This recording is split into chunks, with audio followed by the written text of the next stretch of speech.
I grew up in a town south part of Iran. It's called Kerman. I mean, I have very good memories.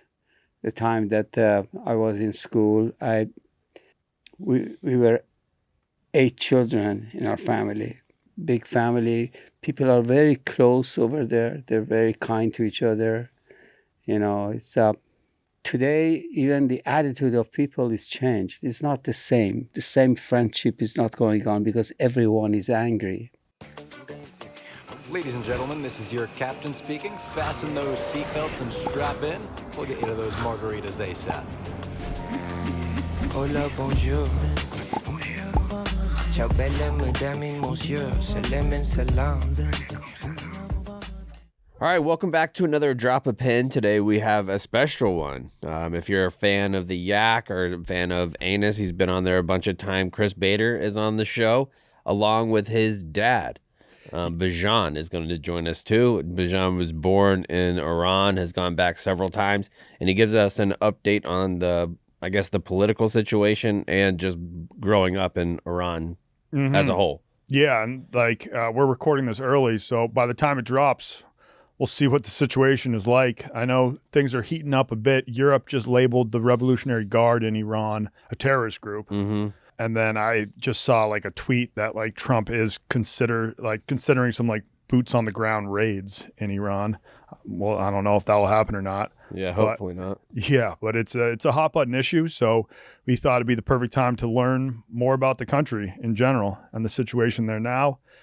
Today, when this episode is dropping, is February 9th. Wait, let me be the first to congratulate you on a guaranteed Patriots win. Okay, do not jinx it, chaps. Yes, I would. I mean, the game's already basically over. You guys got this one locked up. That is not the case. That is not the case. But yeah, when this drops, I will either be very, very sad or very happy. But either way, extremely hungover on a flight back from San Francisco because I am going to the big game. Big Daddy Portnoy was nice enough to hook me up with a ticket, which is insane. I was not expecting that. It's going to be the first Super Bowl I've ever been at. And yeah, hopefully it's a good one. You know what? Do you know what you'll have? You will have tied Bill Belichick for the most Super Bowls of all time. You would beat Portnoy because you are a Patriots fan just like he is. He doesn't have a Chinese Super Bowl. And you know what? I was thinking about that. 8-time Super Bowl champion. Shit. I'm going to bring my Chinese Super Bowl ring to the game in San Francisco as a little good luck charm. How does that feel as a Pats fan to tie Bill Belichick? It feels incredible. I mean, it didn't have to do as much work as him or anyone on the Patriots or even probably Portnoy, But you're like the Robert Ory of Patriots fans. Yeah. And dude, there's actually a lot of Patriots fans out in China. I'm still in a group chat with them. And they're always just like the Chinese Patriots, the Chinese Pats. I don't know what it's going to be like. There's so many Barstool people are going to be there. Do you think that bodes well for the Patriots or not?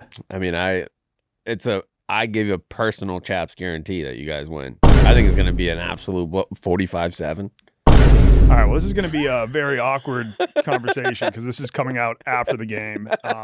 But you know what? I'm going to believe in Chaps. Yeah. Fuck you, Chaps, for that guarantee. Guaranteed Patriots win. What? What's up, dude? Stop, Donnie. You're on Drop a Pin right now. Knock it the fuck off. Yeah. See, Fasoli's not in the mood. No one's in the mood right now, okay? This is just a quick little update. This is why you don't fucking guarantee shit on a podcast. I mean, I knew that shit was insane to begin with, and I knew it was going to be a fucking battle, and I knew the Seattle's defense was going to be a tough hill to climb, so to speak.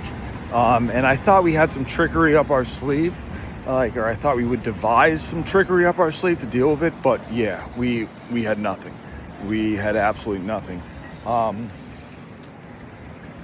Other than the actual outcome of the football game, where we got our dick stuffed in incredible day, which I would like to recap on Drop a Pin in the future, but I feel like that might need a full podcast. But so this little video is more just to say, Chaps, fuck you. I want nothing to do with a Chaps guarantee. The game's already basically over. You know what? Hey, Chaps, I guarantee you that the Jags are going to the fucking Super Bowl next season. Yeah, how about that? I don't think, that's obviously not going to happen next season, but I do next season. We got to go hippo mode in that fucking Jags pool. That just needs to happen. I mean, that would make me so happy. But yeah, fucking brutal game, but I got to meet Brady. That was pretty fucking sweet. He touched my back. He saw the fucking Susie touch my back. I'll send that video. And who else did I meet? Oh, I was just sitting next to the fucking star of Marty Supreme, Odessa Zion, the whole time. She was rooting for the Seahawks. Fuck you, Odessa. Yeah, we had holy shit, about to get hit by a car.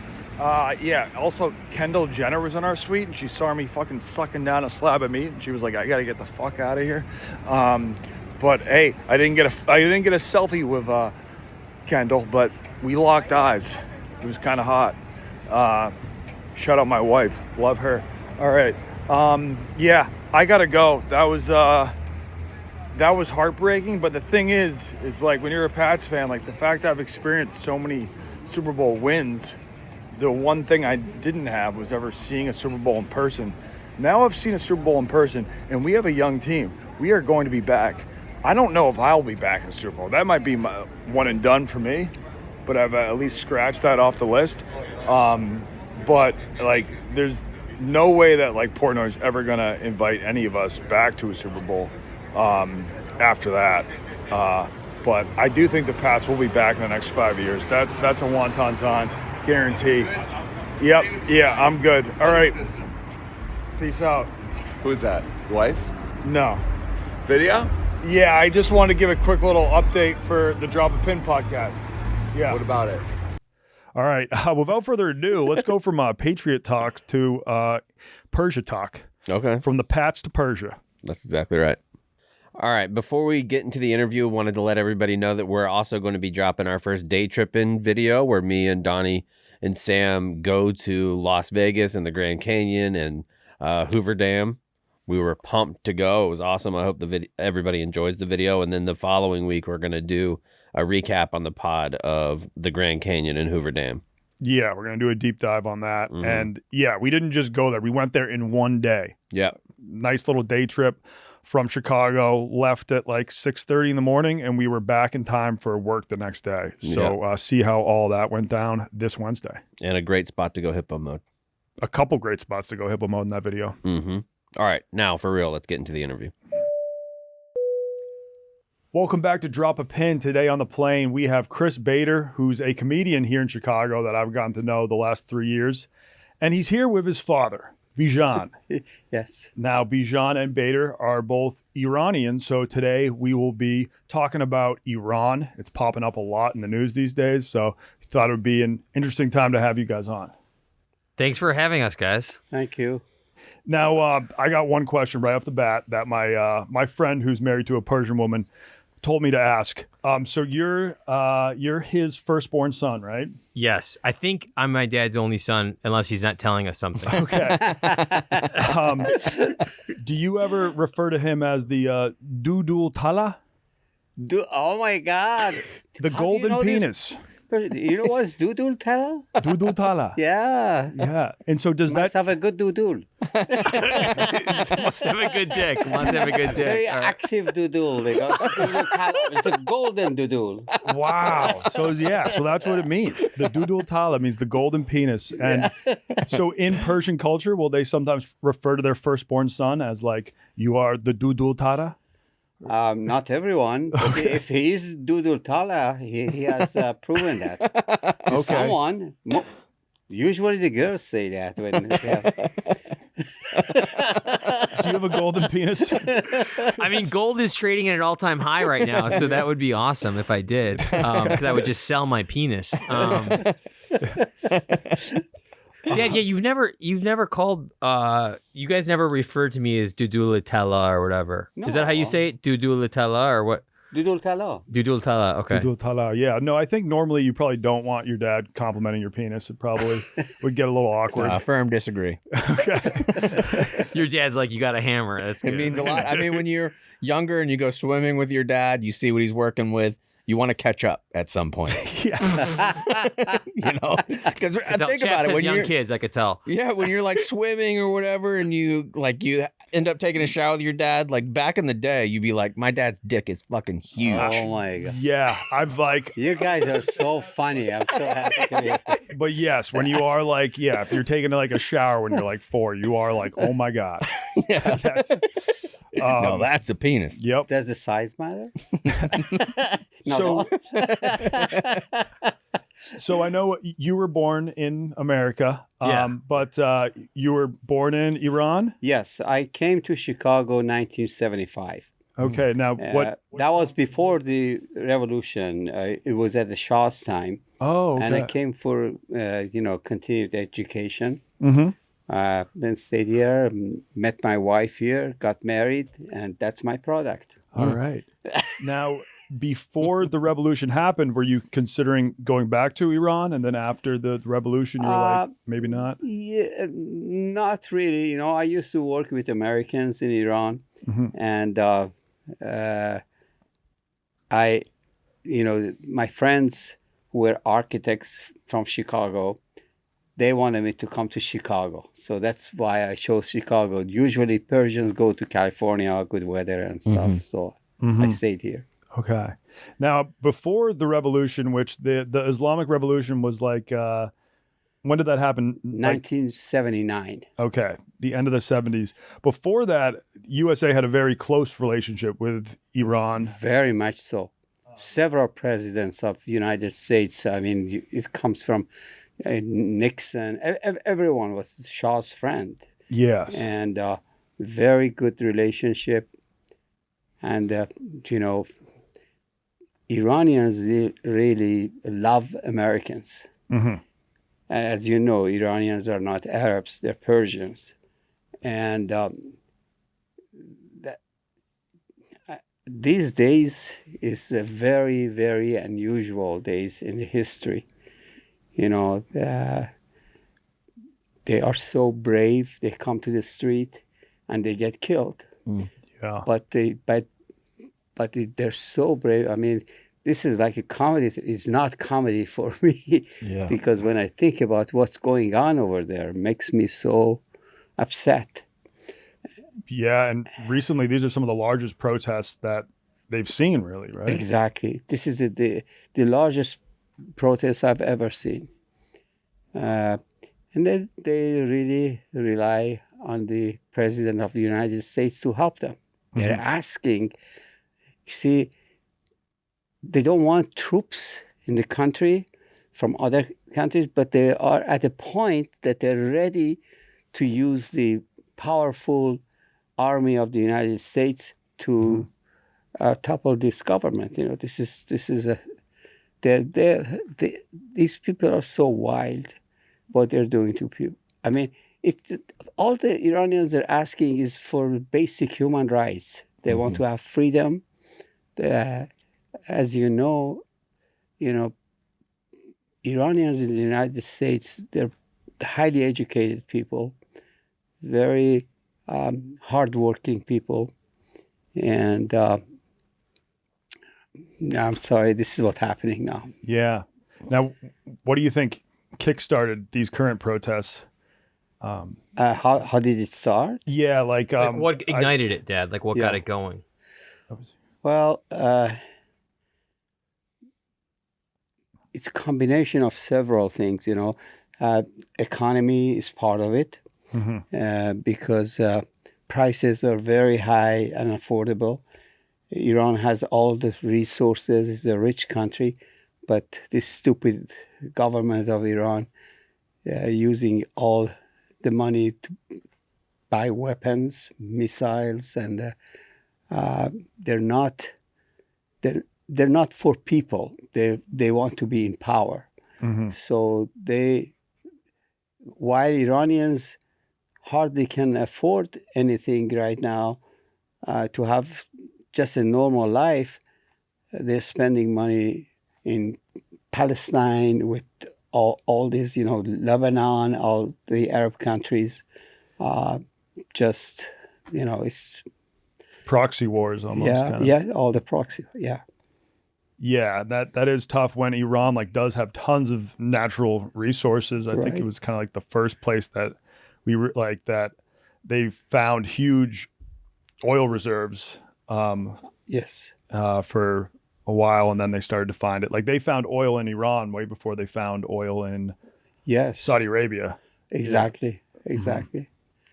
Yeah. Now, since moving to America, have you gone back to Iran to visit? Yes.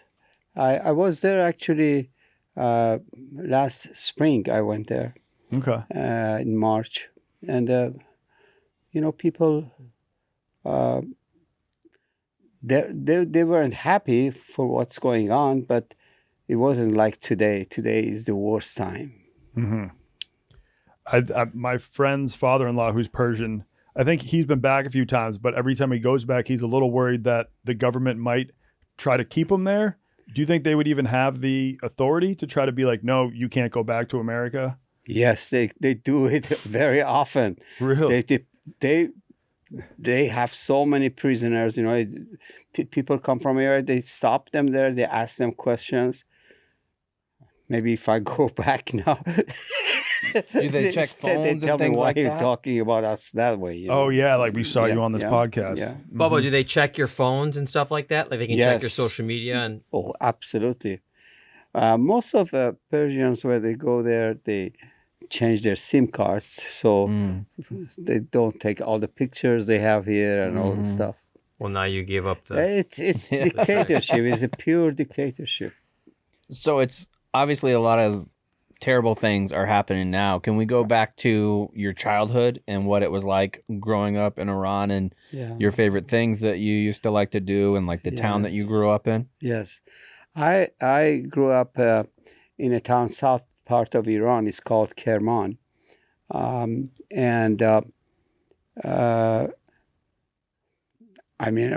have very good memories.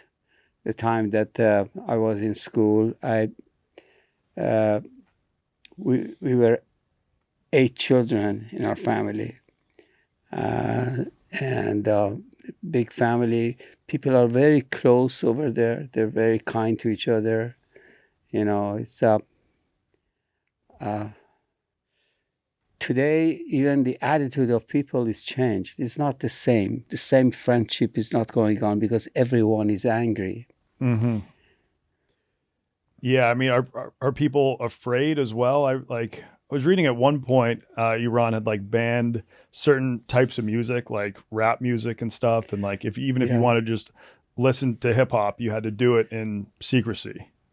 Believe it or not, right now there's so many hip hops in Iran, and you can see it on YouTube. All the things. They're doing it against this government. The hip hops are doing great. Okay. I mean, it's a lot the same reason why hip hop started here, as a counterculture type of movement that spoke power to the government, that spoke power to socioeconomic issues. Exactly. So hip hop, whenever those types of things, it's natural for that to happen. Right? Yeah, it's kind of like a type of nonviolent social protest. Yeah, same thing with you're going to see punk music and you're going to see rap music pop up in places of oppression. Absolutely, yeah. Mm-hmm. Yeah, there's, and I haven't vigorously searched, but there are I'll get DM'd on Instagram. There'll be an Iranian singer, young, singing hip hop, singing pop culture songs, which for me, my Farsi isn't that great, but I can understand a lot of the words, and I'm this is pretty good.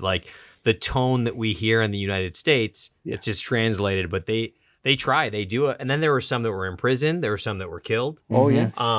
It's awful. But it's also the form of expression for sure.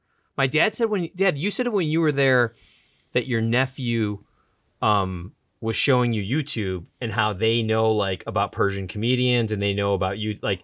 Obviously they're all they use internet blockers so they can still watch it. Even the Persian comedians who are in the United States, they with a satellite, they have it on TV, on internet, and podcasts and stuff. They listen to them. People that love to go back to, back to the history, how Iran was, because it's just like 90 million people are hostage with this government. It's just. Yeah, I was awful. reading that one thing that happened during these most recent protests is that the government shut down the internet. I think they almost had like a full internet blackout for a while, and now it's been starting to come back. Yes. And that's a scary thing. Like, imagine if something was happening in the news right now, like whether it's the Epstein files or something that's very controversial, and the government's like, well, we're just going to shut down the internet, because then like no one's going to be talking about it. I couldn't talk to people in Iran on the phone for about 2 weeks. WhatsApp wasn't working. Nothing was working. Yeah, I read one article of some exceedingly wicked shit that they did with alongside that. Not only did they shut it down, but people like some of the people that were doing the uprising and protesting, they had Starlink. And so when they shut down the internet, the normal internet in Iran, they found out where the hotspot and data was being released by Starlink. And that's where their armed forces came in and took those people that were coordinated via Starlink. Yes. Terrible. Yeah. Yeah. Now, the people protesting, though, they don't necessarily like just want to go back to having a Shah and like have everything be the exact same way as when the Shah was in power. Because I know there were kind of a lot of complaints about the Shah as well. You're right. At the time, they wanted democracy, and they tried several times, but they weren't successful. And this time, they're really looking forward to do something, and they're not going to stop. They're fighting. They're getting killed, but they still go in the streets, and they're waiting for President Trump to make a decision. They rely on him so much. So we hope something happens. Yeah. It's going to be, Trump sort of like ran on the platform, like we're not going to get involved in more wars and stuff. Well, that's not true. But it's clearly, we went to Venezuela. Yeah. Yeah. But yeah, I don't know. What do you think? That would be a dream. They do what they did to Venezuela, do it for Khamenei, get him and bring him to justice. Yeah. Chaps, what wars were you in? I fought in Iraq.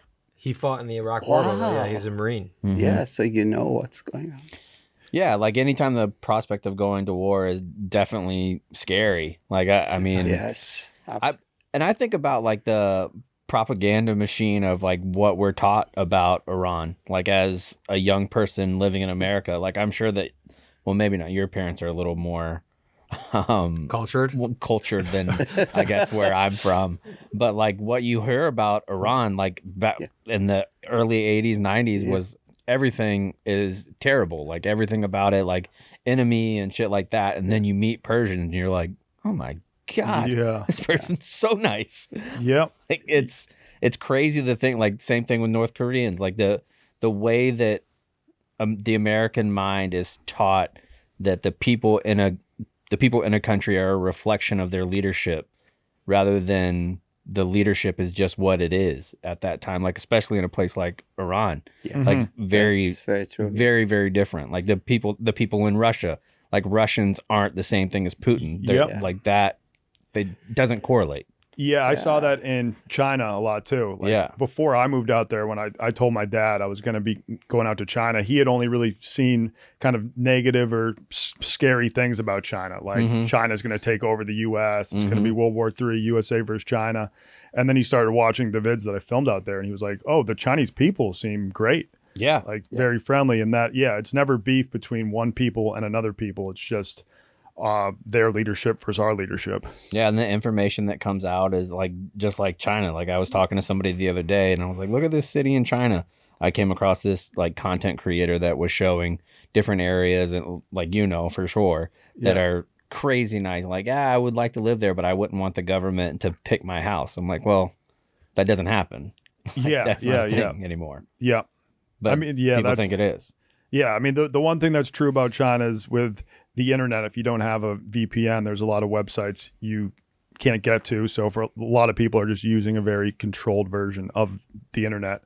So that's why a lot of Chinese people will have a negative outlook on the U.S. because they're only really allowed to see the negative things about that's the US. That's the human condition, right? Like I'm sure that there's countries all over the world that look at Americans and you look, every American, Trump is the president, was elected as president, every American must support Trump. Like that's just not the way it is, Yeah. But people are people, and people are so I mean, they have nothing to do with the politics. Yes. They just want to have their ordinary life, and everybody wants to have peace. And I think when I got to meet the most Iranians was I went to the USA versus Iran World Cup match when it was held in Qatar. Yes. And they were all awesome. And I think that was during a very heated time between USA and Iran too. That was right after Soleimani, right? Oh yeah. Yeah. I think right it was after he took out around Soleimani. that time. Yeah, soccer is very popular in Iran. It's been for a long time. Yeah. And with the World Cup, they participate all the time. Yeah, and weren't some players like on that team actually like speaking out against the government? Yes, and then people were like, and they are prisoners right now. A couple of very, very popular players they're in the prison. And like I think two were last killed. week, I think last week they killed, several were killed, two of them. and their kids. Oh yes, jeez. Yes. Yeah, they've killed like one of their greatest wrestlers before. Yes. Like they like the government has, and this is what my dad taught me, but also what I've read. And again, we can't believe everything we read because we don't really know. But from what I've read, there's like Hezbollah proxies and people that they're hiring from Afghanistan, from Arab countries, because a lot of Iranians won't kill Iranians. Persians won't kill Persians. So the Revolutionary Guard is made up, a lot of them, of non-Persians. Yes. So they hired Iraqis, Afghanis as Basijis that go with their motorcycles among people and kill people. Because the Iranian army, most of them, they don't want to kill Iranians. So they had to hire these foreign countries to bring to Iran to kill the other people. Just mercenaries. Yeah, it's crazy. It's crazy. But 2 days, it was the worst situation because in 2 days, they killed about 30,000 people.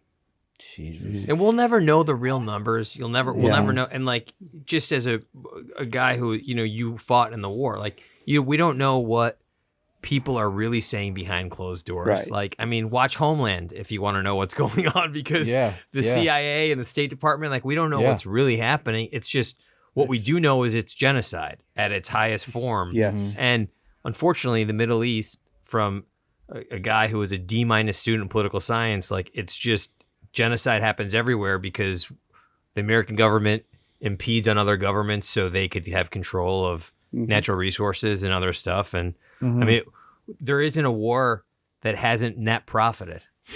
Right. So of course we need war to net profit, and people die, and it's horrible. I mean, the military industrial complex is a real thing. Yeah. It's extremely real, like doing that. And those numbers, like the 50, 60,000 numbers, I feel like once you get to that high, there's a certain number where your brain almost disassociates, where you hear that large of a number. Like you hear about a woman or a man that's killed on the street in your town, and you're like, oh, that's tragic. And then you hear 70,000, and it almost becomes a fake number because you can't really picture that many people in an NFL stadium all dying within 2 or 3 days. Like it's hard for you to, maybe you have like even a mental block of what that actually looks like. It's You know, like it's unbelievable. just so many people. I mean, even in World War II, when Right. Hitler was doing it, it took years Yeah. to kill so many people. In 2 days, you can kill Yeah. so many people Yeah. with Yeah. machine guns in the Right. streets. And like with the folks on the soccer team that they arrested, they put in prison, Yes. killed a few of them. That's like Right. crazy because those are national heroes. And I Exactly. remember like hearing them speak out at the World Cup, and I'm like, Right. that is so brave because they are eventually going to have to go back to Iran, Right. and they know what is coming for them, but they're like still willing to speak out. That's I remember very- that broadcast where they were talking about it in the broadcast, like how brave the soccer players were Yes. for doing what they were Yes. doing. Exactly. They probably just saw it as an opportunity. Like, this is the World Cup, everyone's watching. If we want to get Oh, yeah. our message out, now is the time. I mean, those kind of countries really have a tight leash. Like you see it in places like Cuba and North Korea, like where they don't want folks to defect. I'm pretty sure I think it was the Atlanta Olympics where there was a Iranian bodybuilder or like weightlifter, Right. and he made it to like the quarterfinals or something like that and spoke out, and then they removed him from The government Olympic. removed him. The Yes. government The removed Islamic him. Republic. Yeah. Yes, the government was like, nope. Mm-hmm. Yes. Dad, how so in America, obviously, like there's a large number of Christians, and some people are more religious than others. Some people are more spiritual. Mhm. It's a blanket statement, but like, how religious are Iranians? Are they more secular? Like, when you grew up, you were one of 8. Were you going to the mosque all the time? Like, were you? There are religious people in Iran, but not majority of Iranians are religious. They're not that religious. They don't go to mosque every day or every week, But majority of Iranians are not religious, and there are Christians in Iran. Mhm. There are Jews in Iran. There are Sunnis. The Iranians are Shiites. There are also Muslim Sunnis. But they all have their own life. Even right now, there are a lot of, like, they're not supposed to drink in Muslim countries, but they allow Christians to have their drinks. Nobody interferes Mhm.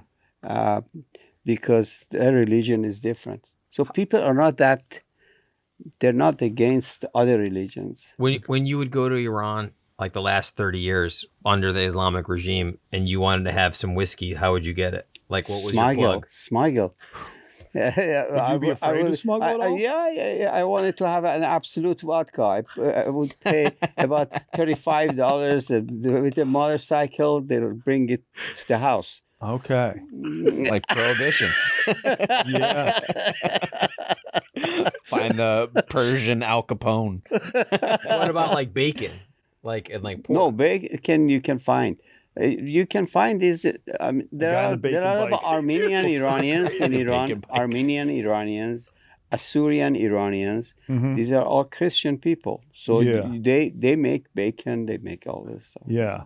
So I've been to Baghdad as a tourist, not as part of the military, and they actually did have one part of the city where you could find stores selling alcohol out Right. in the open, though. You won't find that in Iran now. No, not these days. Okay. No, Not these not days. now. Yeah, Eh. they give you slashes Really? Yeah. If they What's a catch slash? it. Like, what do you mean a slash? With a whip? with the whip. Damn. What is that patrol called? Isn't there a patrol that they have at like malls? I The morality police? think so. Oh, these are the Revolutionary Guards Okay. who are attacking. Who are hired by the government, and they have a good lifestyle because the government pays them. Mhm. The rest of people don't have that. It's about 2% of the population, I would say, is hired by the government, and they pay for all their expenses. Their kids are in Switzerland, in Europe, in the United States. That's what's happening. Mhm. And is that like, will they crack down on females being like outside their house and not having their face covered? Like, is that still They very have been prominent? doing it, but right now, all the women, not all of them, majority of women come out and take their stuff out just to demonstrate that we want freedom.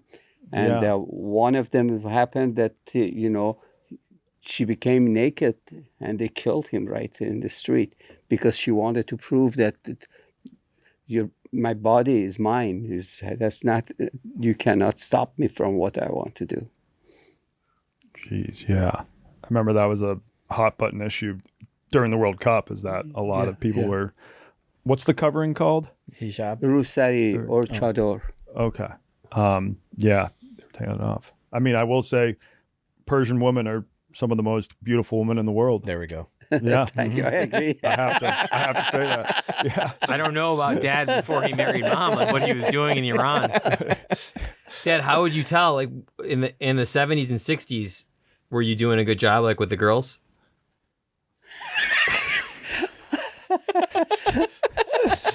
That's a yes.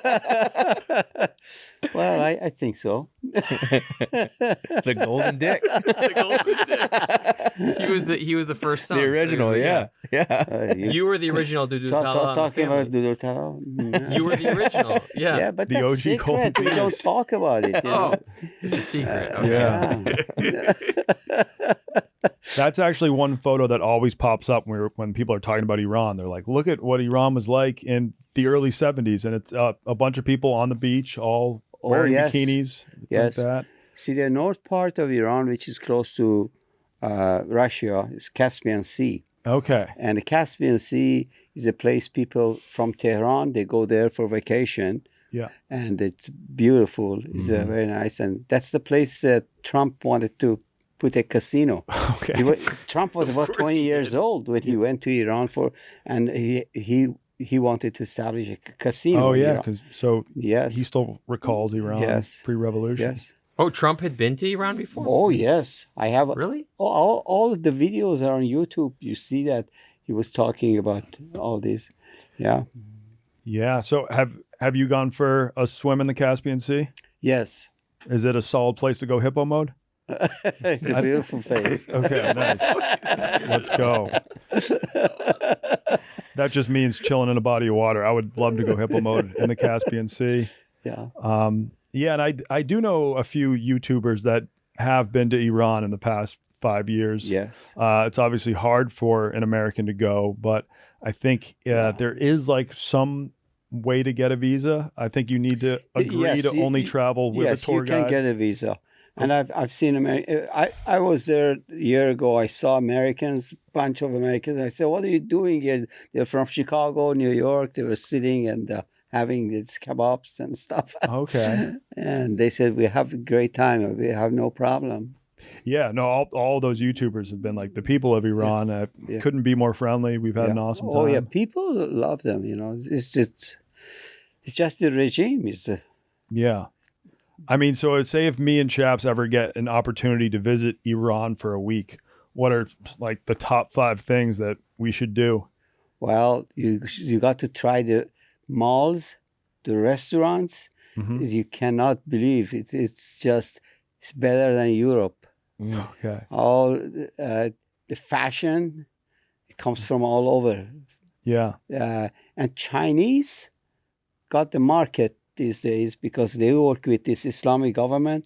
So all the stuff from China goes there.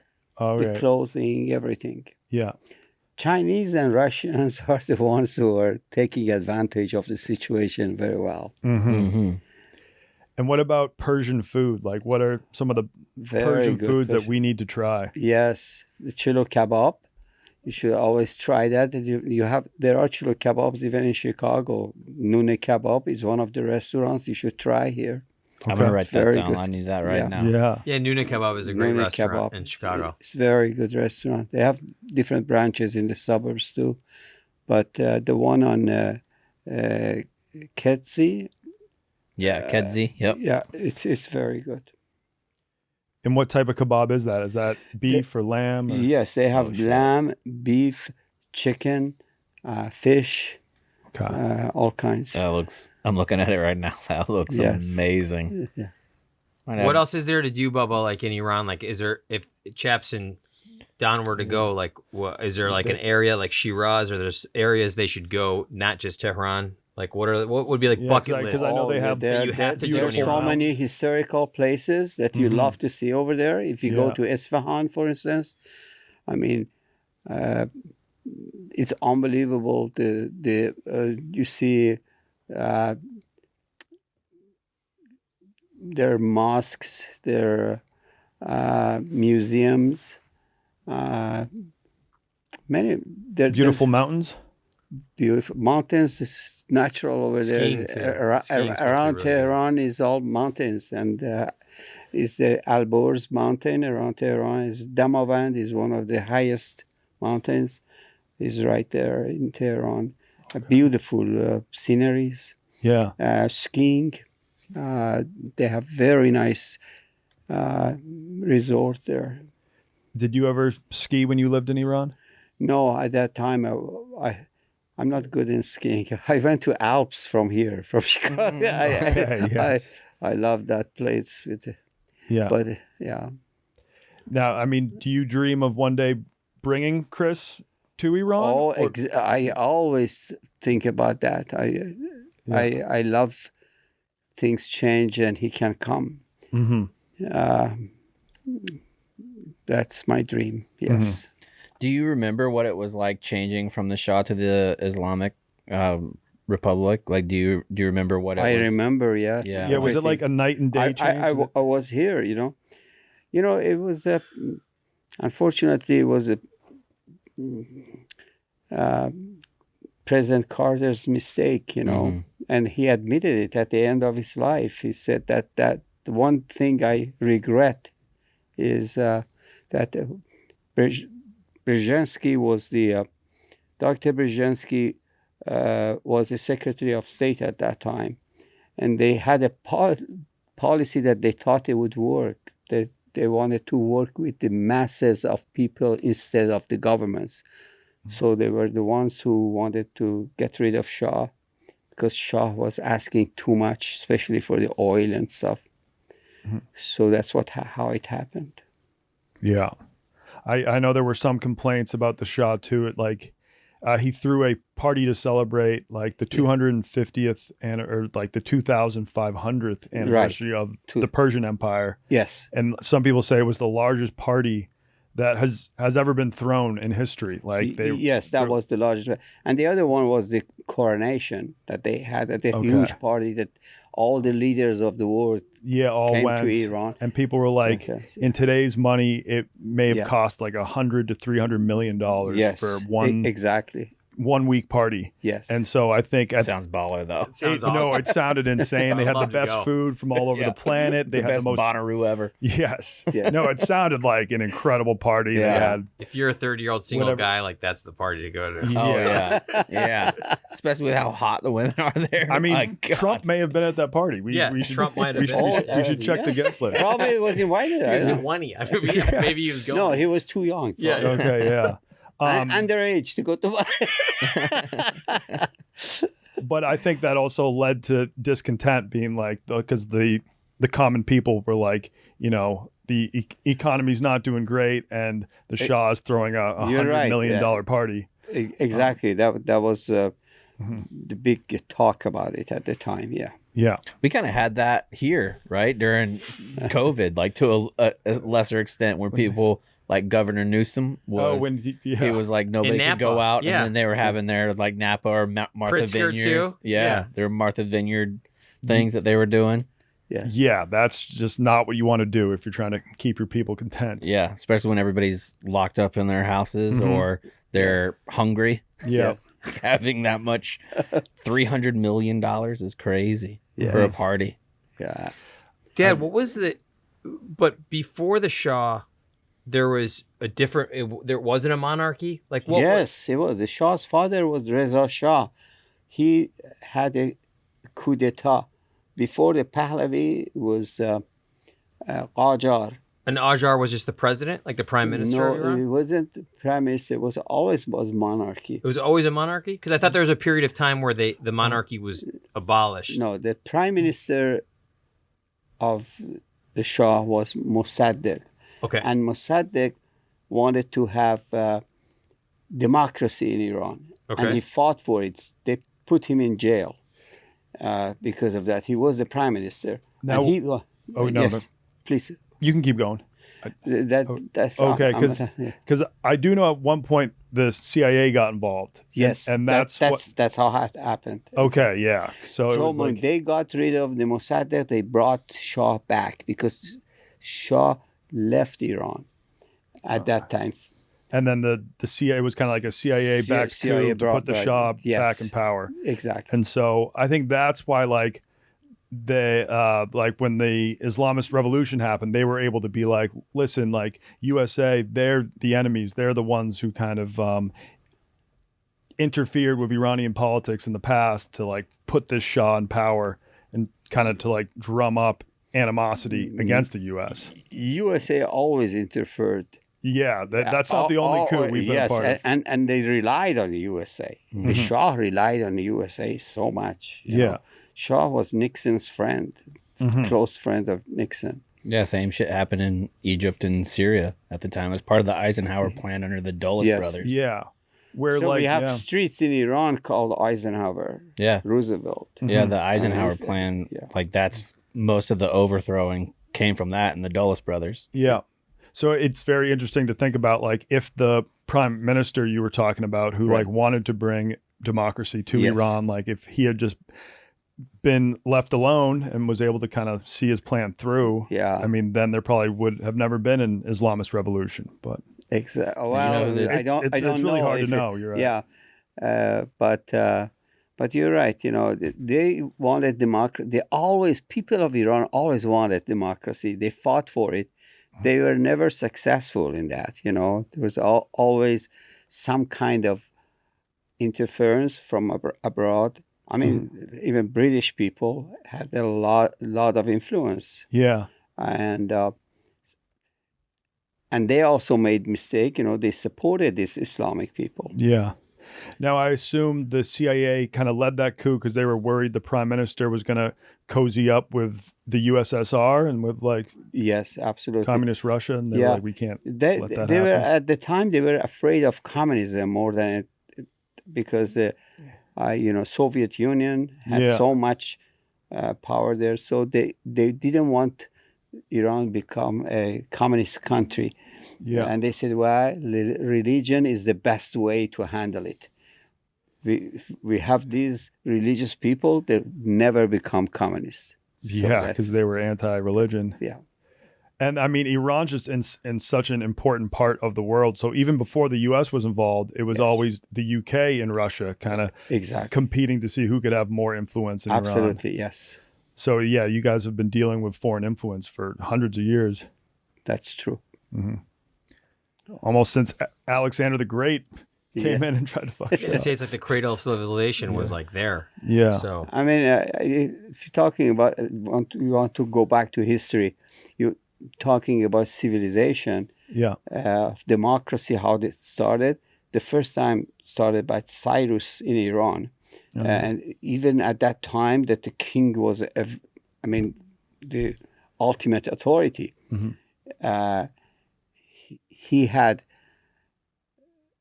a bunch of people who would decide if somebody should be executed or be punished for something. Mm-hmm. So they started like a democracy in the old fashion. Mm-hmm. That's how it happened from there. I do know that, like way back, I don't know when was the heyday of the Persian Empire, but this was like talking about 7,000 years ago. Yeah, like 7,000. 7,000 years. Even in Israel, they're all talking about it these days. That 7,000 years of history between Israel and Iran. Yeah, at that time, And but I do know that the Persian Empire was known for being actually like the most tolerant empire at that time, where they controlled so many different types of people, but you were allowed to practice your own religion. You didn't have to abide by they were Romans and Persians, Mm-hmm. They're big power in the world at those times.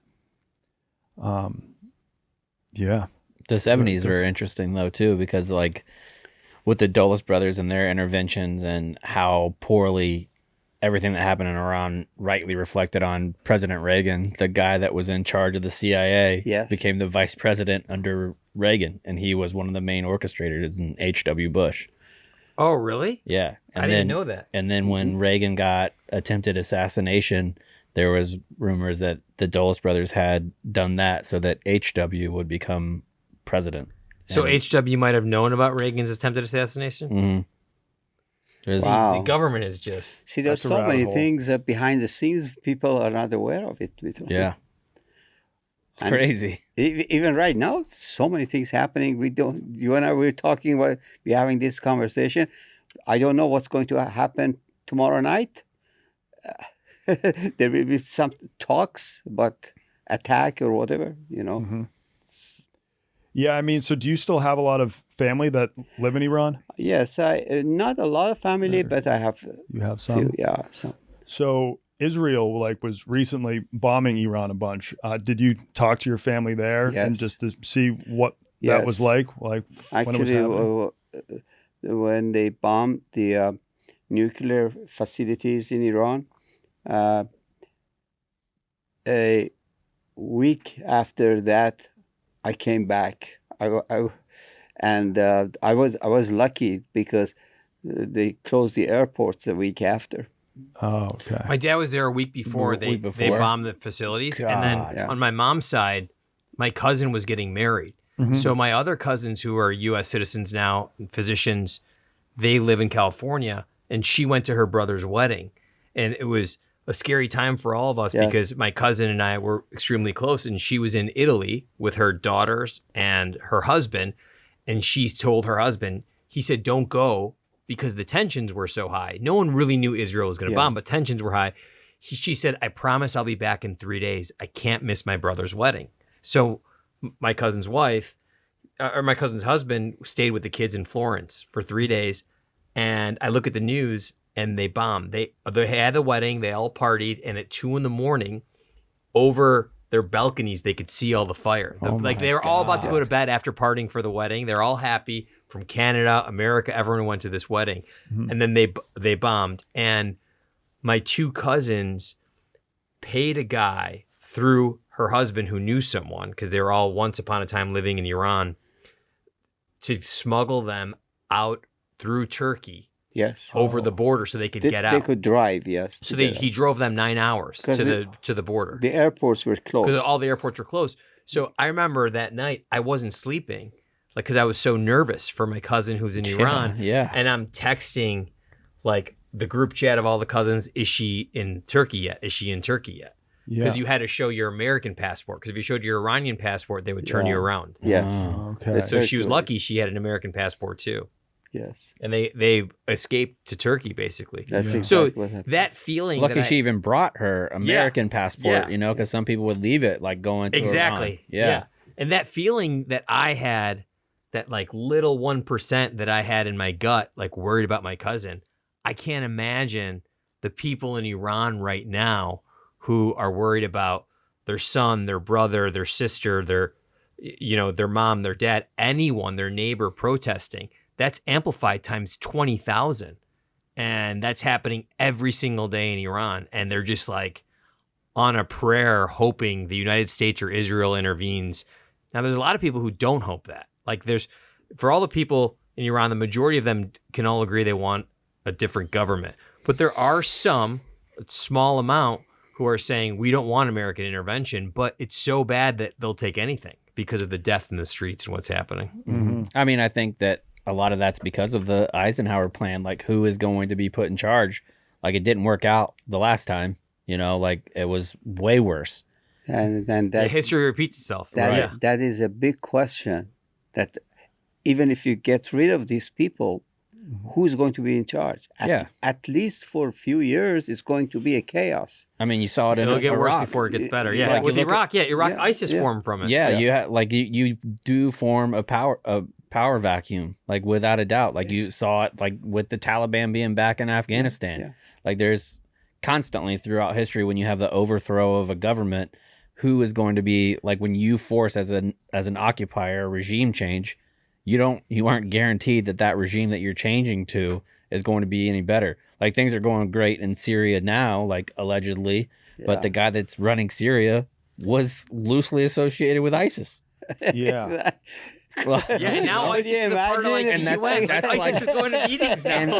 and we're like doing negotiations with ISIS We're meeting against the with the Taliban. Taliban. The Like we're Taliban, inviting the fucking Taliban to Camp David on 9/11 in Trump's first administration. And you Yeah, went they to could've picked war a different to fight day. the Taliban. Right. And now they're allowed to vote, like at Right. the UN and Like, stuff. what are we doing? Like, you look at it from a large scale. It's like no one in the world knows what anybody else in the world is doing, and nothing happening makes any sense. It's just likely bad. Absolutely. It doesn't make sense at all. Yeah. Like, why does it have to be that way or this way? Like, it's obviously not the same as Iran, but there's like the up like the unease here is extreme. Mm-hmm. Yeah. And it's like, what is it about? Like borders, and I don't want to get too Libby, but like I'm just like, people are people, man. Like why can't governments just treat people humanely? Like treat them with decency. Well, the problem is all the politicians are after their own interest. Yes. They want votes. Yes. That's why they do. And the lobby, it's and not the money, and it's the gun not the lobby, people. and like the There's not a lot of things that I feel like India does super well, like as far as large scale, but their large scale politics, population, they do well. they fuck. Yeah. They got a lot of golden dicks They over fuck there. a lot. Because it's such He's a got huge lot of- population. Yeah. But a lot of their like local governments, they aren't allowed to campaign for a super long period of time. You have 2 weeks of open campaigning, and then when they have parliamentary meetings, there's no cameras allowed, so they don't have like these big soundbite moments. And it seems to be better than having like your Ted Cruz's and people like that. So just democracy bloviating. has to be limited, right? yeah.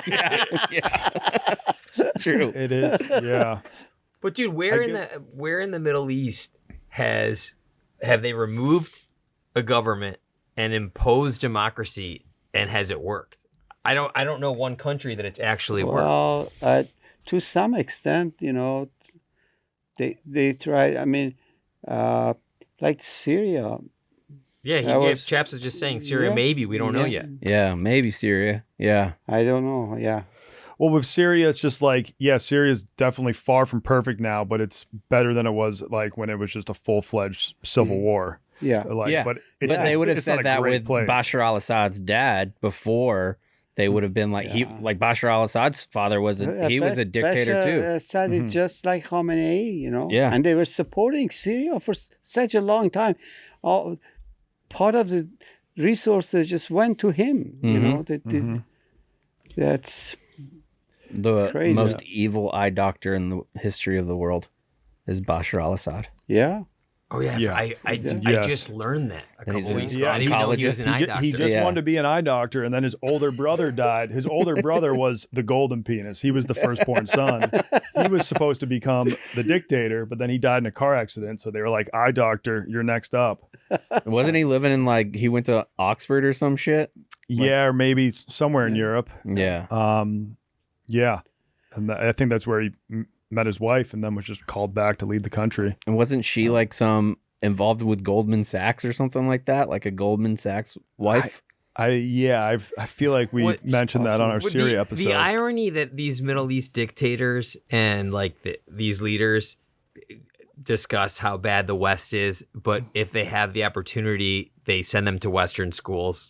All their kids They have are in all their Western kids schools. live in Western schools. Yeah. Enjoy the West. Be in Switzerland. Be in Paris. Be in or America or Europe. And Putin's daughter lives in Paris. Putin's daughter lives in Paris. And Kim Jong, is it Kim Jong-un who's in power now? or is it Dennis Rodman. I don't know. Yeah, well, whichever Kim Jong is in power in North Korea now, he was sent to school in Switzerland, and that's where he went to school. The That's where he Treasury developed an Secretary addiction to the Gouda other day cheese. was talking about this, that they are tracking what these mullahs have sent to the other countries. $10 billion recently. They're getting ready. Yeah. Yeah. And all their kids are in foreign countries getting the money. Same thing the oligarchs in Russia did at the onset of the Ukrainian war. Like the rich protect themselves. Yes. That's why New York's real estate's so high. Yeah. They screwed us on the rents. So one thing I know about Iran, and that's talked a lot about in the news, is that Iran and Saudi Arabia do not like each other at all, right? Iran and Saudi Arabia, no. But right now, Saudi Arabia wants to have peace in that region because all the Arab countries, they're trying to keep this government. They are not helping Iranian people. Okay. Because even Qatar, who is kind of, try to be peaceful and mediator, but they don't like this. They want this kind of government. Okay, they would much rather keep the same government, keep the same status government, quo. right? I mean, because Iran's so rich in natural resources Yes. too. Like if they have somebody who actually comes in And it's kind of competition between Right, Saudi for sure. Arabia and Iran, even with the relationship to the United States. And that's why Saudis were trying to convince President Trump not to attack Iran. So that's what Dad, what was- we read in newspapers about this, but we don't know what's going on behind the scenes. But that's what's. Dad, what was the Pahlavi family's relationship with the Saudi king and Saudi Arabia, like in the 70s, 60s? Because it's always been, like he said, like kind of like there's been a disdain. But he was Pahlavi's. The Shah was a good politician. He was friends with all these people except Saddam Hussein. Okay. In Iraq, they were always enemies. And they fought a war. Yeah. Right? Yeah. Oh yeah, 8 years war. Yeah. Yeah, that was a very brutal war. Yes. War that Reagan wanted. President Reagan. Behind the Iraq-Iran war, was Reagan behind it? It was at Bush time. Okay. HW. So like 93 or 4, right? Right. Yeah, and I thought it was in the 80s. I think, Okay. USA supported Iraq in that war. And then, and then turned around and Oh yeah, invaded Iraq. HW took over in '88. Yeah. Okay. So like when Israel was bombing Iran, like were there some people on the ground that were happy about it? Like, oh, like finally someone's interfering? They had the very target bombing. They just bombed the nuclear facilities, and Iranians were amazed how good they were. And they knew exactly, their information system is so good. The spies that they have in Iran are unbelievable. They knew exactly who is where at what time, and they just bombed. They would send to his house, to his apartment, the missiles. That's how they did it. Do they give more credit for that, for knowing everything where things were, to the CIA or to like Mossad? I don't know who they give more credit, but they're happy that these guys were killed, like the Revolutionary Guards, the top officers, the top people in military. Israel executed that. If you had to put like a percentage on the population of Iran who supports the current regime versus those who don't, what do you think that percentage would look like? It won't be more than between 2 to 5% are with the regime. Wow. It won't be more than 5%. I don't think so. But most people in Iran wouldn't feel comfortable saying that, right? Like, no. They are so brave. They come to the city. They know they're going to get killed, but right now, every city in Iran, people are out in the street and they're shouting. Is that 5%? Is that been a sharp decline, or has that been long spread? Like, has that been a thing since they took over where people weren't into it, or was there like a period where people were like, "This is the right thing to do"? Well, it's been for some time. It's not new. Yeah. They didn't want they've been fighting for a long time. Yeah. With this regime. Is there a chance though that the current government, they're afraid that USA is going to get involved, and so they just decide to slowly start reforming their government?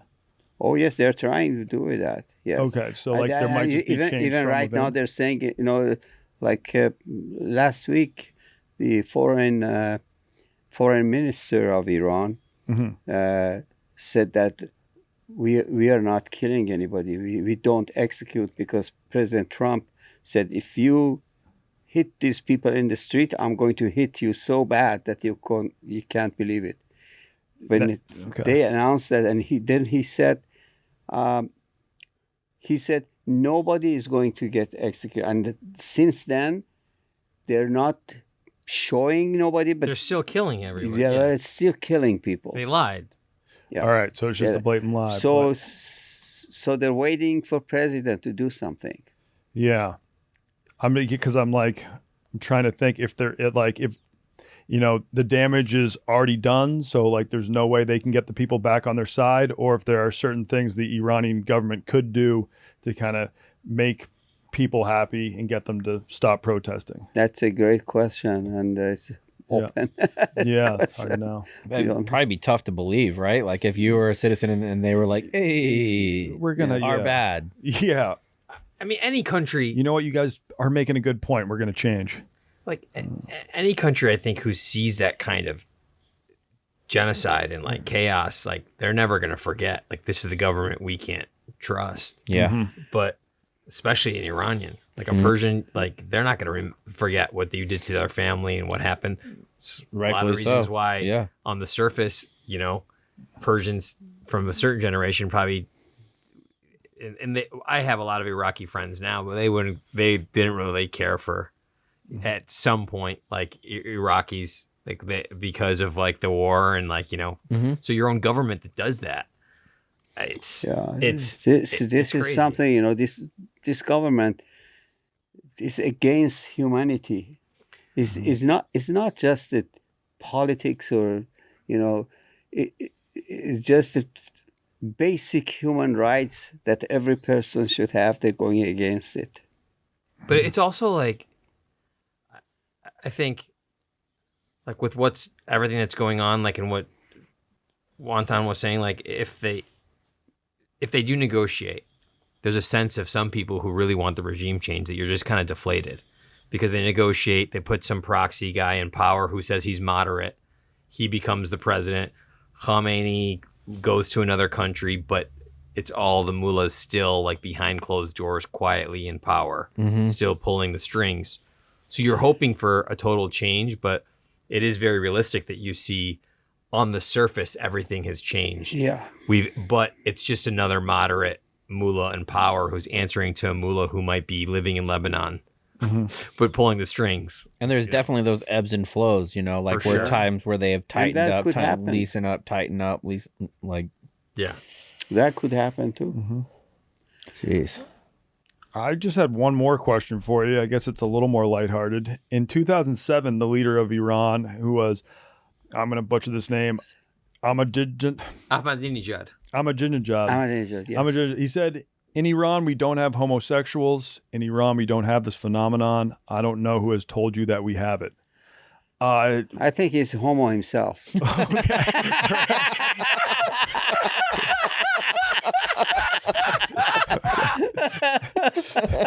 All right. Well, that answers my question. We found the title of our podcast. Yeah. Ahmadinejad says something, does a different thing. Okay. He's been always he's a big liar. Yeah. The old phrase, the lady doth protest too much. Yeah. I just wanted to know whether or not there were homosexuals in Iran. We suck a little dick, but we're not gay. Yeah. That's a perfect spot to end it, I think. Yeah.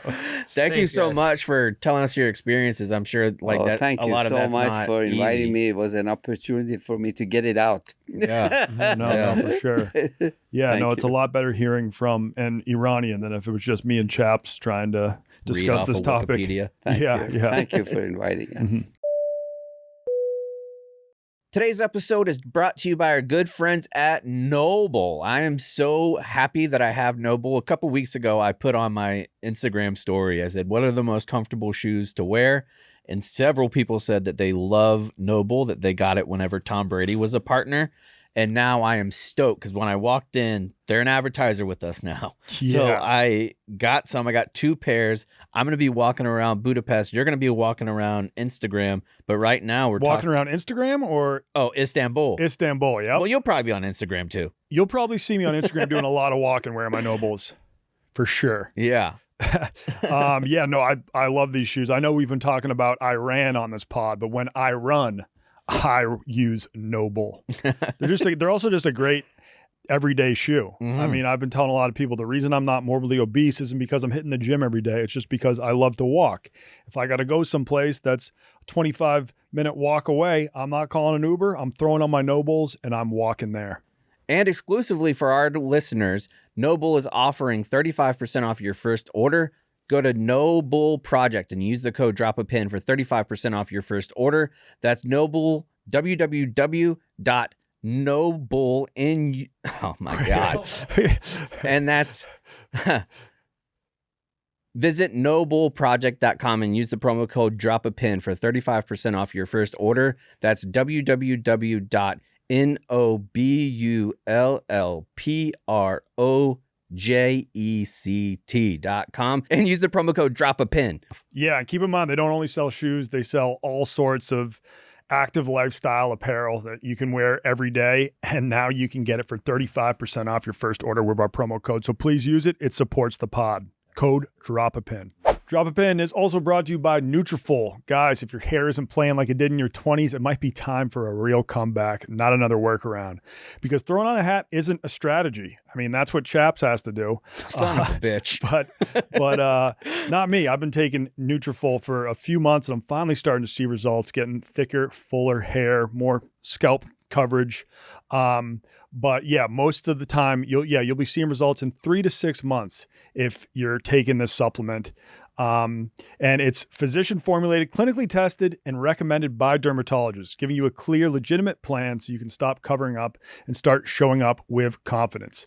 Nutrafol now offers hair growth supplements tailored for men at every age. So if you're a young guy that just happens to be balding early, they got you. Or if you're 50 plus and just losing hair, they can still help you out so you can be a silver fox. Oh. Yeah, because the root causes of hair thinning change over time, and your routine should too. So Nutrafol Men for ages 18 to 49 helps improve hair growth and achieve thicker, fuller hair in 3 to 6 months. And then they got the Nutrafol Men 50 plus, which is what I just talked about. Find out why Nutrafol is the best-selling hair growth supplement brand at Nutrafol.com, spelled Nutrafol.com, promo code PIN. That's Nutrafol.com, promo code PIN. And just look at my hair. It's beautiful. It is. Actually, I'm shocked you haven't complimented me yet. Yesterday, I got my mustache trimmed. Oh. Can you notice? No. And I got a little bit of hair taken off the sides. Okay. Yeah. If we go back and look at this pod, you've had like 40 different hairstyles. Like from shaved head to like every single 2 weeks you have a new hairstyle. Yeah, Sam did a post of me slowly growing my hair back from when I shaved it. But even when I just didn't shave my head, my hairstyle would just change on a weekly basis. I never can figure out exactly how I want to style my hair. What a problem to have. But I don't have that problem. Thanks to Nutrafol, I think I will have hair for a long time to style, which is good. Today's episode is also brought to you by Blue Chew. Fellas, you already know what time it is. It's time to level up, and Blue Chew just dropped something crazy. I'm talking next level championship belt, gold-plated energy. Blue Chew is the #1 innovation for the #1 chewable ED brand. That ain't your grandpa's little blue pill. This is the 4-in-1 beast that's setting the gold standard for performance. We're talking 2 ingredients for blood flow to keep that rocket pumping, mixed with apomorphine and another ingredient to turn up the oxytocin. There you go. Yep. Dude, that's that Tufts education coming in. Yo, They don't- yeah. They don't teach that. Biology major, no big deal. Oh, were you? They don't teach that at UTSA. No, they don't. Or at seminary. Blue Chew Gold, no, definitely not at seminary. Blue Chew Gold dissolves under your tongue and works in as little as 15 minutes. That means you can get it on quicker and stay in the game longer. Elevation without hesitation. This is peak passion and peak performance in a single tablet. If your bed could talk after this, it'd be asking for a break. Make life easier by getting harder and discovering your options at bluechew.com. And we've got a special deal for our listeners. Get 10% off your first month of Blue Chew Gold with the code DROP. That's code DROP. Visit bluechew.com for more details and important safety information. And we thank Blue Chew for sponsoring this podcast and making our boners amazing. Beautiful. Couldn't have said it better myself. Let's get back into the pod. That interview was a little more subdued than I had really anticipated. You mean like more serious? Yeah, more serious for sure. I thought we were going to do a little bit more background into what it was, but I think it was great to get a perspective of somebody whose family and he's been personally affected.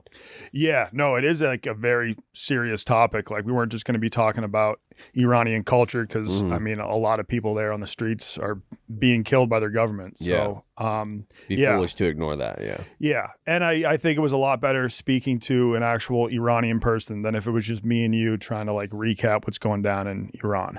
Yeah. Yeah, because I mean I didn't have a good grasp on it going into the pod. But I definitely feel a lot more informed. For sure. Geopolitics are difficult. They are. It's like, and especially when it's like, a lot of people in the U.S. are like, we do not want to get bogged down in another war. But it's kind of like people on the ground in Iran. It's like, we can't really topple this regime on our own. So that's why he was like, oh, I would love if Trump got involved. Yeah. Yeah. Difficult because I don't want troops on the ground for sure. Because you know what that entails firsthand.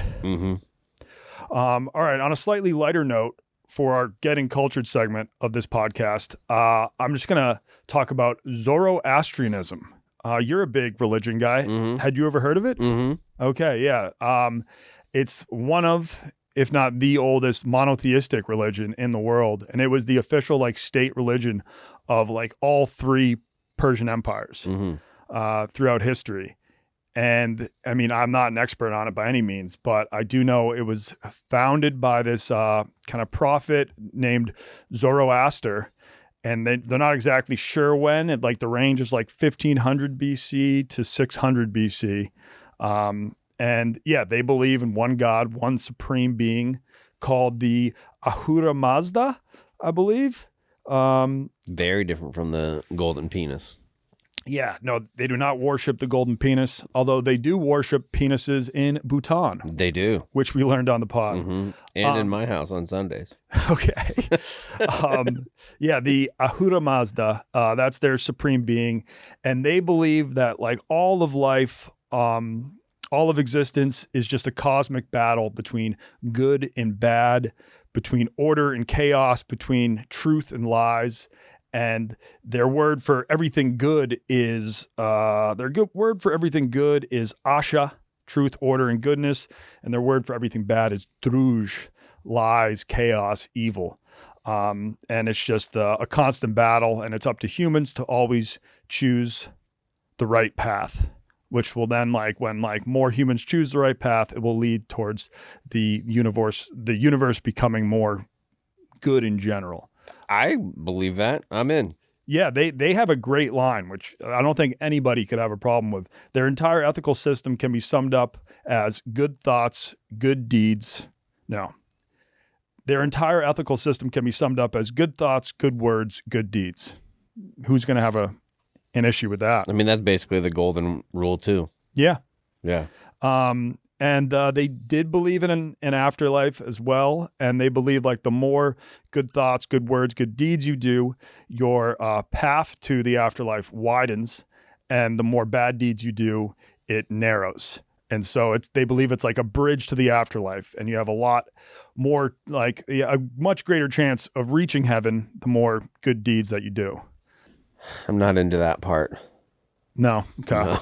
All right. I'm out. All right. He's out. Now, they didn't really like influence the creation of Judaism, but there were aspects of Zoroastrianism that did influence later Judaism because Persia colonized or conquered Israel at one point. And so all Jews were living under Persian rule. And so they kind of were influenced by aspects of the religion. I guess like in the original Hebrew scriptures, they didn't talk as much about an afterlife. They didn't talk as much about a devil. But in later Judaism, after Persian rule, that was seen a lot more in their texts. And also they believe, like Zoroastrianism believes in kind of like a final judgment day or a restoration of the universe where everything is sort of like, where evil is destroyed and like the creation is restored, and that like influenced Jewish, Christian, and Islamic views of judgment and resurrection in the future. Their temples, they didn't go to church. They went to fire temples. Now they didn't like worship fire, but they saw fire as the perfect symbol for everything good in the universe. And all these temples would have this. That's interesting because that's the opposite of like the Christian tradition. In Christianity, it's like you burn in flames. Mm-hmm. Yeah. The cool thing about these fire temples is they would have an eternal flame in the temple that never went out. And so there were reports of fire temples keeping the same flame going for thousands of years. I think currently today there is a fire temple in Iran that the flame has been burning for 1,500 years. Wow. Yeah. That's more impressive than like a curry pot in Japan. Way more impressive.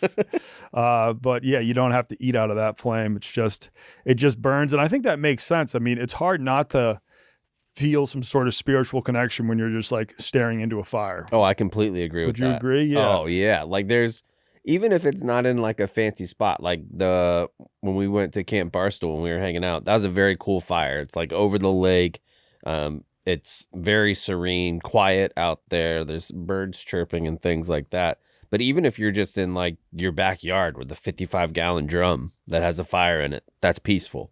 Yeah, you almost enter like, if you stare at a fire for long enough, you enter a trance-like state. Mm-hmm. So it makes sense that they kind of see it as, a symbol of purity. There's a lot of people that believe that you can be like purified by flame. I think that maybe that's why they used to burn heretics. They're like purifying the devil out of them. Some other things they did, I think when you died in Zoroastrianism, they were like big into nature. Like they respected the purity of the earth, water, fire, all of the elements. So they wouldn't want to bury you in the ground because they would your dead body would contaminate the earth. So they would put you on a raised platform and just kind of have the birds eat you, which I wouldn't have a problem with that. No, fuck it. Yeah. Then I would become part of the birds, Mm-hmm. Everybody wants to fly. So yeah, they would. Although I wouldn't want to watch. No, I would like your family member goes up there. Yeah, like, and then you just see buzzard. like vultures picking off their skin. Yeah. Get off Nana, you buzzard. Get out of here. Buzzard's the actual word for those birds, right? Isn't that what they're called? Uh-huh. Fucking buzzard. Have you ever seen a buzzard in real life? Is it the same as a vulture? I think they're pretty similar. Yeah. I feel like that'd be a great. I think it's like a peach and a nectarine insult similarity. just to call someone like that. Dude's an absolute buzzard. Yeah, that's a phrase in the South. Yeah? Yeah. That guy's for somebody that like is a buzzarded. mooch. Oh, he's a buzzard? Yeah. Who's like just picking off the scraps of somebody else. Who's the biggest buzzard in the Barstool office? Mintz? Are you kidding me? The Barstool buzzard. Ben Mintz, the Barstool buzzard. It's definitely Mintz. I don't think it's even remotely close. Mm-hmm. Now, who's the most famous Zoroastrian other than Zoroaster? Oh, I don't know. I don't have a frame of reference. I don't know. Freddie Mercury. Oh, yeah, because Armenian, right? No, so he was from Farsi or Parsi or something like that. So there's Was he from Zanzibar? Yeah, I think he was from Zanzibar. So there's a group of people. I think they're the Parsis, and they still practice a form of Zoroastrianism. And I think they eventually they're big in India, but I think his family had settled in Zanzibar at some point. But yeah, India today probably has the largest population of Zoroastrians. And some people still practice in Iran, but really after the Arab conquests, the entire religion died because all of Persia converted. I gotta say that doesn't speak well for it. That it didn't survive. Yeah, the Muslim conquest. You got a real weak God if it can't survive one conquest. Well, you could say that happened to a lot of people. I mean, that happened to everybody in Europe had different gods before the Roman conquest or whatever sort of crusades. If your God dies, you got to be like, well, what am I doing here? Yeah, no, it didn't survive. You want to hear a fun fact, or no, this isn't like a fun fact, but one of the reasons why the Arab conquest was so successful is that a huge war had just been fought between the Byzantines, which was pretty much just the later Roman Empire, and the Persian Empire at the time. And they had just wrapped up their war. And the war, I think the Romans won, but it really weakened the Romans and it weakened the Persians. And right after that war is when the Arabs broke out of Saudi Arabia and invaded Persia, invaded like large parts of the Roman Empire. And they were already so weakened from the previous war, they couldn't put up that big of a fight. And like the Arabs conquered so much land in like a very short amount of time. And yeah, I mean, that's why, like all of North Africa was once part of the Roman Empire, but Romans took Egypt, took the Levant, Israel, and then all of Persia just back to back. Yeah. Some of the best Roman ruins are in North Africa. Yeah. Like Algeria has a bunch. Tunisia has a bunch. I was following a travel vlogger who just got back from Tunisia, and he was not positive about it. He was just like, everybody there was trying to take advantage of me. Who is it? Do you remember? I just know it was an Irish guy. You know, I really like travel blogger Seal on Tour. Oh yes, I've DM'd with Seal. Same. Before I did my trip to India, I saw that he had like filmed a bunch of vids from Mumbai and stuff. So I just like reached out to him for some tips, but he's gone on to do some insane trips. He was just with cannibals in Papua New Guinea. Yeah, that's the one I saw, which was, and they had, he visited a village there, a tribe, and they had one of their ancestors that had been mummified for, like, they did something. So he had shrunk, but he was still preserved. And he was like, this is the ancestor of the entire tribe. And it was maybe like 400 years old or something. And it was just this dried up human. And like, it was wild because everybody in that village could trace their lineage back to this one man. Whoa. Yeah. That's so sick. I don't know if he ended up trying any human flesh out there, but I don't think so. No. I don't. I think he said that there was only like 2 or 3 people that had ever really done cannibalism out there, that it's a dying practice there as well. Yeah. Would you say that's a shame, or? I mean, I hate to see traditions die. Yeah, it's probably for the best, but maybe if someone in their tribe dies of natural causes, then they'd be like, all right, we can eat them. Yeah, cook them up. Have a We little, can go back, but have a little barbecue. Yeah, the cannibalism back there, though, it used to be like if you killed an enemy, you had to eat him because that's how you like consumed his soul. And if you ate your enemy, you would inherit all of his powers. That's kind of fucked up, but also sick. Yeah, but also sick. But yeah, Seal on Tour. If you're seeing this, I'm sure he would be down to hop on. Yeah, I told him when he's in Chicago next, he's got to come in for sure. He just moved to Bangkok, so we might have to do a Zoom with him. I don't know if he's going to be doing any trips. Yeah, I guess when you go to Papua New Guinea and you're hanging out with cannibals, coming up here and seeing the bean isn't exactly a priority. No, I don't think could get any like insane travel content here unless he went to O-Block or something. Right. All right. Well, that was Gettin Cultured. That was Iran. Once again, thanks to Chris Bader and his father, Bijan, for coming on the pod. And we'll see you next week. Be sure to watch first episode of Day Trippin', dropping this Wednesday.